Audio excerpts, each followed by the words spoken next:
कुछ trader trade entry के बाद कहीं लॉस ना हो जाए इस डर से अपने विनिंग ट्रेड को प्रॉफिट टारगेट हिट होने से पहले ही एग्जिट करते हैं।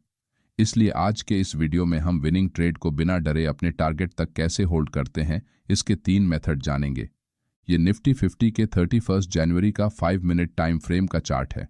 यहाँ मार्केट मॉर्निंग में ओपन होते ही एक रेड कैंडल के साथ नीचे चला जाता है, लेकिन उसके बाद बायर्स मार्केट में एंट्री करते हैं, जिससे चार्ट पर एक स्ट्रॉन्ग हैमर टाइप कैंडल बनती है।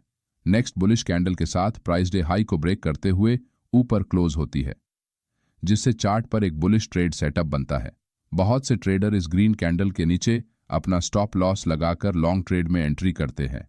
मार्केट उनके ट्रेड के दिशा में ऊपर बढ़ती है, जिससे उन्हें स्क्रीन पर थोड़ा सा प्रॉफिट दिखने लगता है और कुछ देर बाद प्राइस हायर लेवल से थोड़ा सा करेक्शन करते हुए 2 रेड कैंडल्स बनाकर नीचे आती है।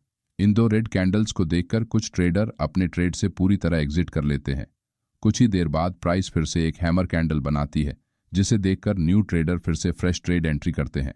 प्राइस थोड़ी देर तक ऊपर बढ़ती है, लेकिन फिर से जैसे ही एक रेड कैंडल बनती है वैसे ही ये ट्रेडर लॉस के डर से छोटा सा प्रॉफिट लेकर एग्जिट हो जाते हैं। इसी तरह अगले 1 घंटे तक ट्रेड में एंट्री और एग्जिट का सिलसिला चालू रहता है। कुछ इसी तरह बहुत से न्यू ट्रेडर और खासकर ऑप्शंस ट्रेडर दिन भर ट्रेडिंग करते हैं। इस चार्ट में अगर आप नोटिस करेंगे तो यहाँ प्राइस मॉर्निंग से अप ट्रेंड में ट्रेड कर रही है, जहाँ प्राइस 21,475 से बढ़कर 21,730 तक का हाई लगाते हुए लगभग 200 पॉइंट्स का मूव कर चुकी है, जिससे अगर आप सिर्फ एटीएम ऑप्शंस को बाय करते तो आपके ऑप्शन का प्रीमियम कम से कम 100 पॉइंट्स बढ़ चुका होता। लेकिन लॉस हो जाएगा इस डर से आप अपने विनिंग ट्रेड को एंड पॉइंट तक होल्ड नहीं करते। इसलिए आज हम ट्रेड को प्रॉफिट टारगेट तक होल्ड करने के लिए 3 इंपॉर्टेंट मेथड्स का इस्तेमाल करना सीखेंगे। तो चलिए सबसे पहले मेथड को जानते हैं।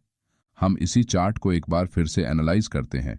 यहाँ इस पॉइंट पर आपकी फर्स्ट ट्रेड एंट्री होती है, जिसमें आपका स्टॉप लॉस इस ग्रीन बुलिश कैंडल के लो के नीचे या फिर इस स्विंग लो के नीचे लगा हुआ है। प्राइस आपके ट्रेड डायरेक्शन में बढ़ने से आपको कुछ प्रॉफिट दिखने लगता है। किसी भी ट्रेंड में प्राइस को अगर आगे बढ़ना है या फिर अपना ट्रेंड कंटिन्यू करना है तो प्राइस हमेशा छोटे छोटे करेक्शन करते हुए आगे बढ़ती है, जिससे न्यू बायर्स और सेलर्स मार्केट में अपनी एंट्री कर सकते हैं। यही प्राइस एक्शन का सिंपल रूल होता है, जिसके बारे में हमने अपने पुराने वीडियो में बताया है। यहाँ प्राइस ऊपर बढ़ने से लोअर लेवल्स पर जो बायर्स ऐड हुए थे उनमें से कुछ प्रॉफिट बुकिंग करते हैं, जिससे प्राइस में थोड़ा सा करेक्शन आता है। लेकिन अगर आप ध्यान से देखेंगे तो यहाँ प्राइस हायर लेवल से नीचे तो आई है, लेकिन उसने प्रीवियस स्विंग लो को ब्रेक नहीं किया है। इसका मतलब यहाँ हायर लेवल्स पर सेलर्स ने एंट्री नहीं की है, बल्कि इस लेवल पर सिर्फ प्रॉफिट बुकिंग की गई है। आपका स्टॉप लॉस इस लेवल से अभी दूर है, इसलिए यहाँ आपको घबराने की या फिर प्रॉफिट को बुक करने की ज़रूरत नहीं है, क्योंकि अभी तक आपने अपने रिस्क के मुकाबले प्रॉफिट गेन नहीं किया है। नेक्स्ट कैंडल में प्राइस जैसे ही एक बुलिश हैमर कैंडल बनाती है, वैसे ही जिन्हें लोअर लेवल्स पर एंट्री करने का मौका नहीं मिला वो बायर्स मार्केट में फ्रेश बाइंग करते हैं और प्राइस को ऊपर उठाते हैं, जिससे यहाँ एक स्ट्रॉन्ग स्विंग लो का सपोर्ट बनता है। इस वक्त आपको सिर्फ अपने पुराने स्टॉप लॉस को लोअर लेवल से उठाकर इस न्यू स्विंग लो के पास लाना है, जिससे अगर मार्केट इस पॉइंट से रिवर्स भी हो गया तो भी आपका स्टॉप लॉस अब आपके एंट्री पॉइंट से ऊपर होने के कारण आपको लॉस नहीं होगा। जैसे जैसे मार्केट ऊपर बढ़ते हुए न्यू हायर लोज बनाता जाएगा, आप अपना स्टॉप लॉस धीरे धीरे ऊपर की तरफ रीसेंट स्विंग लो के नीचे रखते जाइए। इस तरह से आपको अब लॉस होने का डर भी नहीं लगेगा और आप पूरे अप ट्रेंड को कैप्चर करते हुए अपने प्रॉफिट को बढ़ा सकेंगे। चलिए अब दूसरे मेथड के बारे में जानते हैं।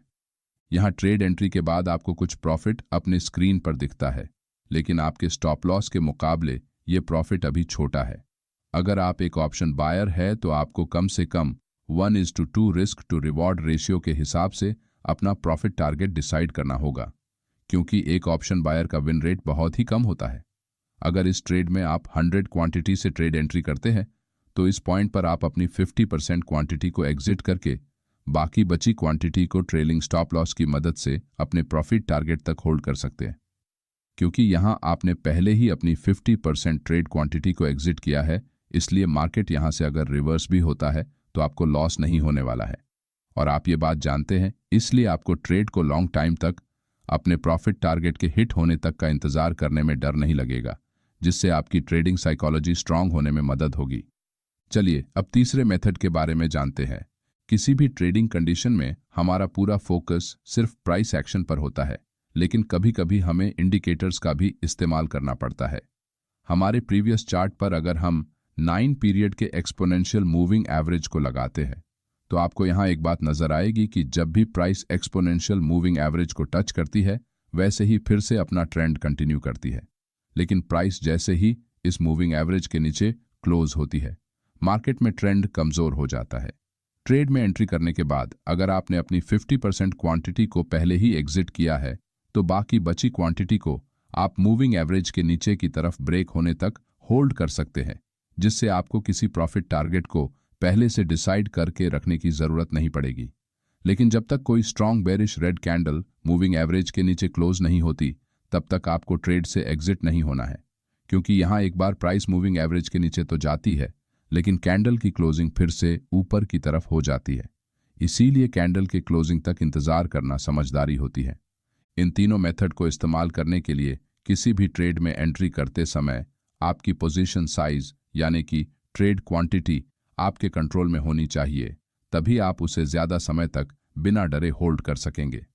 इस मेथड का इस्तेमाल अगर आप छोटी क्वांटिटी के साथ करते हैं और कुछ महीने प्रैक्टिस करते हैं तो आपकी साइकोलॉजी पहले से बहुत स्ट्रांग बन जाएगी, जिससे आप वक्त के साथ धीरे धीरे अपनी क्वांटिटी बढ़ा सकते हैं। अगर आपको हमारा ये वीडियो अच्छा लगा तो वीडियो को लाइक और चैनल को सब्सक्राइब जरूर करें। धन्यवाद।